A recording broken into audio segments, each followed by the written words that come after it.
Mi inicio de la juventud, calculemos a partir de los 17 años, 16, 17 años, si se puede decir inicio de la juventud,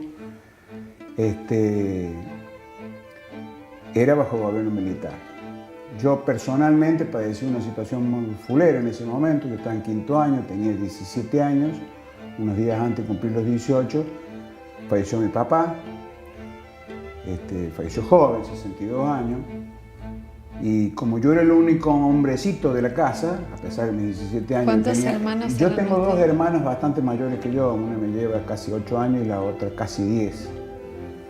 Viven una en Mendoza y la otra vive en Salta. Y mi mamá, que era una persona intelectualmente brillante, no es porque sea mi mamá, la que lo conocieron saben que fue una persona brillante, pero muy sostenida por la fuerza de mi papá, se sintió mal y yo pasé como a ser el hombrecito de la casa a mi corta edad. Así que bueno, en esas condiciones me fui a estudiar. Y como te repito, pertenecía a una familia que, si bien no tenía actividad política, ni participaba en la política, tenía cierta afinidad por el viejo y conocido Partido Demócrata Liberal, que en San Luis era bastante importante. Por lo tanto, yo no tenía raíces peronistas como mi amigo Hugo Franco, ¿sí? Que era el único que yo me acuerdo que era peronista. Pero tenía esos tres hechos que me habían pasado: la vivencia con el Hugo, en la escuela donde yo estudié y el hospital que no pude ir porque estaba proscrito por lo hecho Perón. Me quedaron. Entonces yo me fui con una idea de decir, caramba, ¿cómo puede ser que esto y sigamos con los gobiernos militares? Y así me fui a estudiar a Buenos Aires ingeniería electrónica. Viví un tiempo, los primeros tiempos, en una residencia de estudiantes.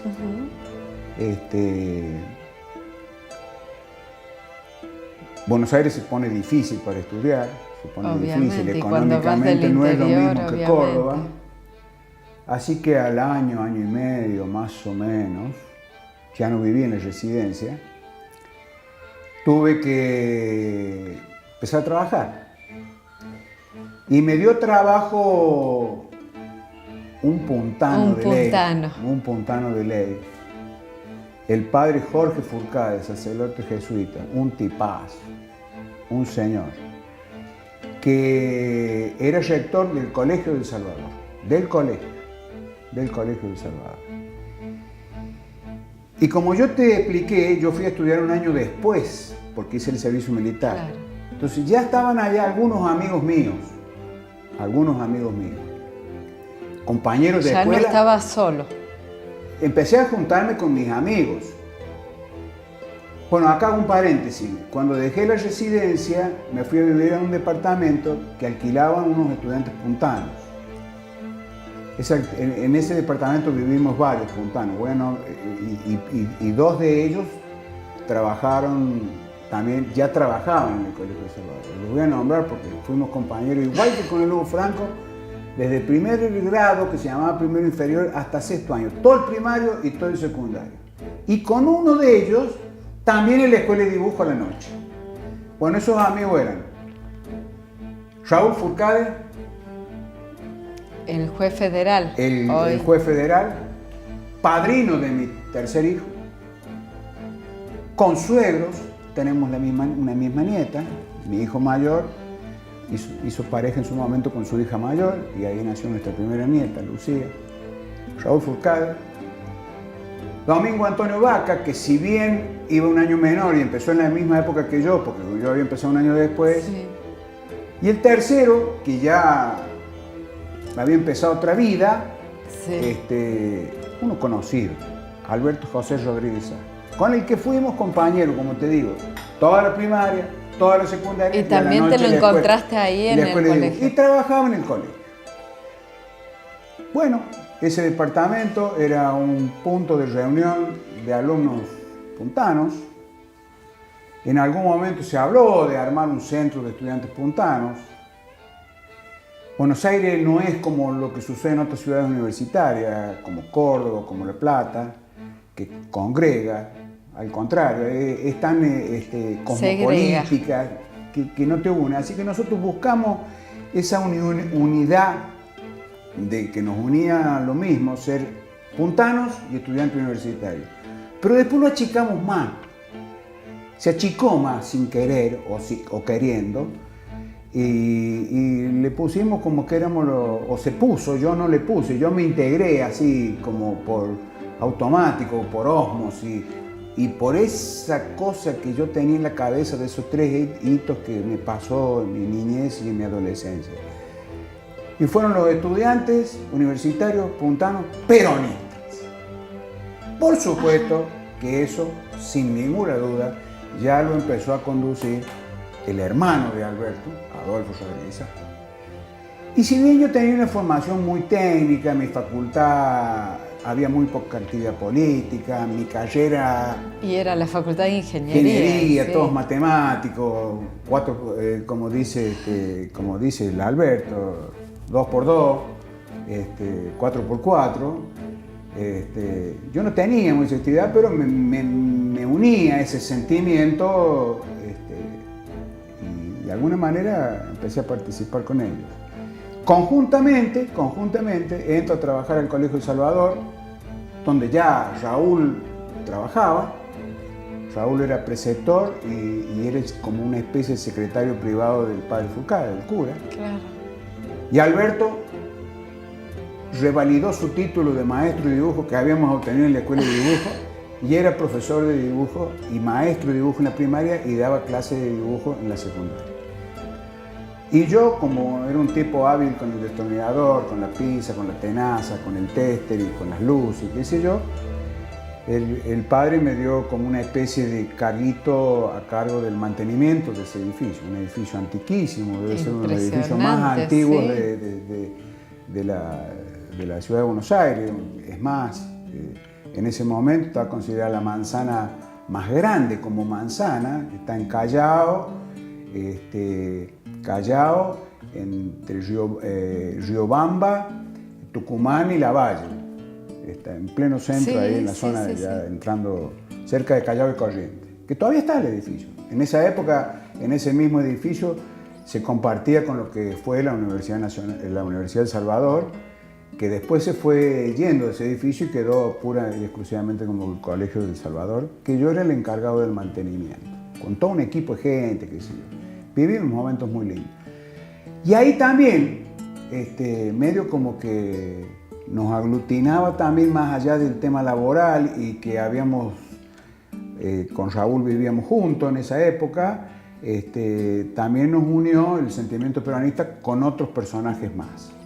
Me acuerdo de un personaje fantástico. Por ejemplo. El Flaco Sorcio, profesor también de plástica y preceptor. Me estoy acordando de él, un tipazo, un señor. Flaco Sorcio. ¿Tenían una especie de guía o un tutor que les daba ideología y filosofía? Imagínate quién. Los hermanos Rodríguez marcaban la línea. Adolfo ya esa instancia ya había terminado, se había venido a San Luis. Pensá que al poquito tiempo él fue diputado en el primer gobierno democrático. Claro. Bueno, pero no me quiero llegar todavía ahí porque te estoy contando el inicio, que todavía no estábamos en gobierno militar.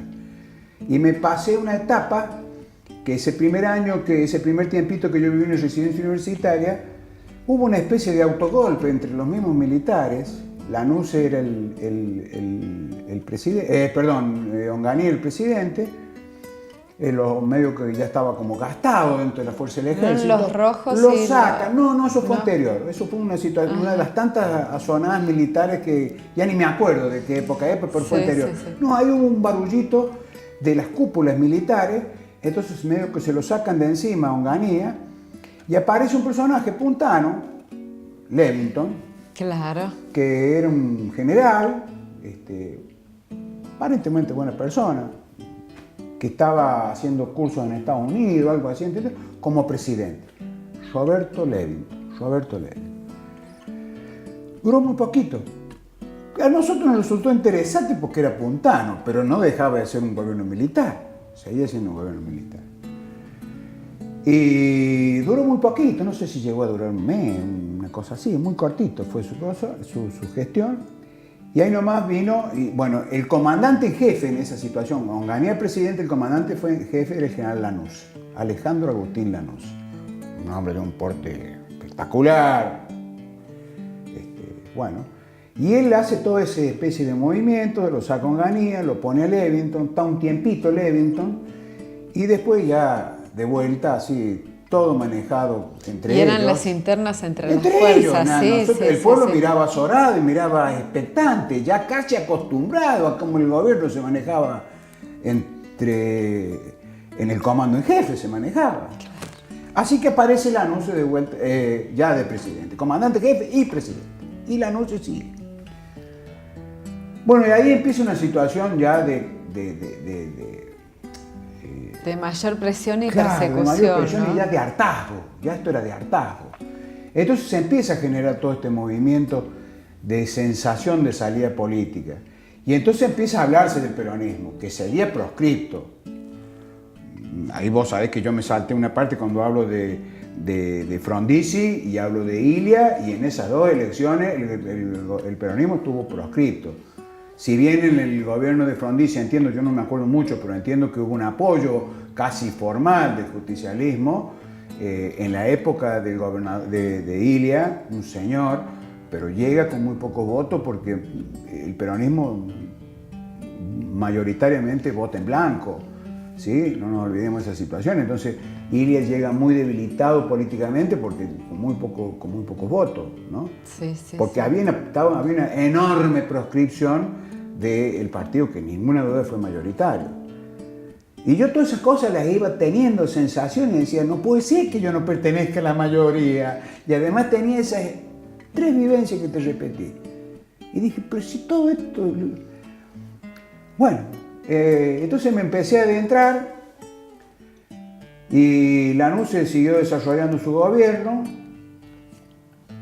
pero no prosperó, no funcionó, no había estado de ánimo para seguir soportando. Ahí estamos en el 70 aproximadamente, no, 71. Más, 71, 72. Sí. Sí, 71, 72. Pensá que yo me fui a estudiar en el 70. Esa sonadita de cambio de Onganía Levington Lanús se produjo en el 70 y después 71, 72 y ya no había caso y no funcionaba, bla, bla, bla. Entonces se empezó a jugar toda una presión del pueblo de una salida democrática y una presión de que en ese momento toda la juventud, sin excepción, se había volcado a la figura del general Perón, que era inevitable.